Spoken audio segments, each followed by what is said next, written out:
question we're going to discuss today is Prabhupada's statement in the Chaitanya Charitamrita that every woman should be married and every man should be single, and how to adjust. And that question was actually asked to Prabhupada, how do we adjust? And he just joked and said that requires management.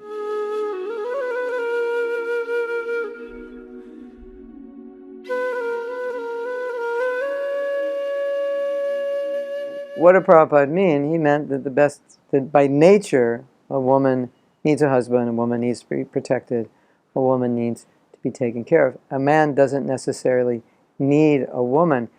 He can function. Many men can function on their own. And what Prabhupada meant by it's better for men not to marry is that if they can, it will simplify their life. But for a woman not to marry is, for most women, it is unnatural. Now, there were women in ISKCON who didn't want to marry, and Prabhupada did not force them because Prabhupada was practical.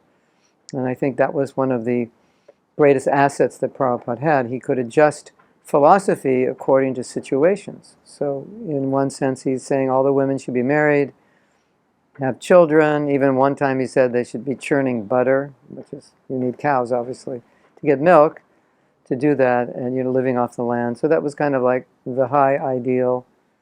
And in other times he said, yes, boys and girls both, they're preaching, they're doing equal work, they're distributing books, everybody should go out.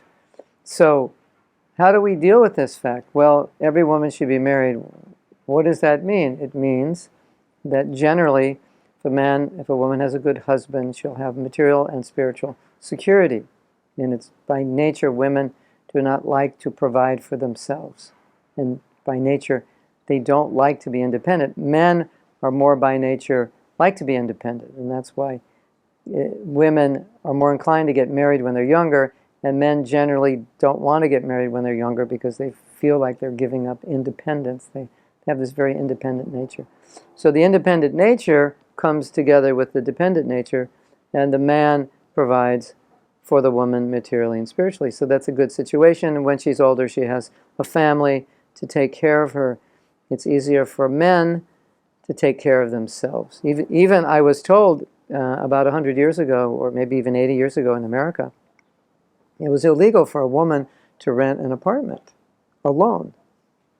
So the idea that women should be protected, it's not just the Vedic idea, it's just the way cultures have been because of the nature of women. So then, within this question, it was asked, well, what if a woman doesn't want to get married? Is that bad, or is that awkward, or what is it?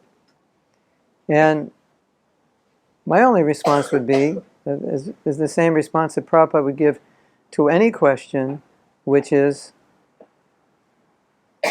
what's best for your spiritual life? Will this help your spiritual life? Or will it harm your spiritual life? So if a woman can be single and be renounced and accept all the ramifications of that, growing old without a family or anyone to take care of her, and she feels secure and happy and renounced and is not attracted, then that should be facilitated. I don't want to say it should be encouraged, because that could mean that we're encouraging all women to strive for that. I would say it would be, we can encourage the women who are capable of doing it. I wouldn't generally encourage all women to do that because it's not natural. I wouldn't encourage anyone to do something which is unnatural for them, which, as we said before, you can't sustain. And I would encourage all men who are capable of being single to do it, because it simplifies your life. And if you don't need a woman, then you don't need a woman. If you don't need female energy, you don't need it. If you do need female energy, you have to pay for it. You'll have to work, provide, and so forth. So it is more work, it is more time, it is more expensive to be married. But if that's what you need, that will be the best thing. And if it's what you don't need, it will be the worst thing to try to do it. And so it's just a very simple, practical answer, and that's how Prabhupada dealt with everything. He may preach very strongly about renunciation, but he may preach to another man who he sees is not able to renounce, then you should get married. It appears that he's preaching the opposite.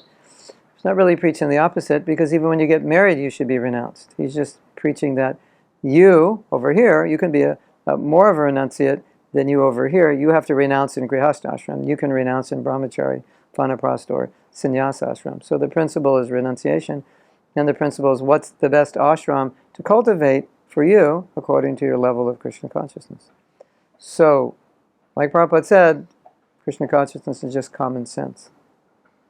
So, if we, as I've said before, if we look at Shastra and causes us to lose our common sense, then we can't practically apply Shastra. And I think sometimes we do that. We just look at the philosophical concept devoid of context and application, and then we don't follow well how Prabhupada himself applied these things. Hare Krishna.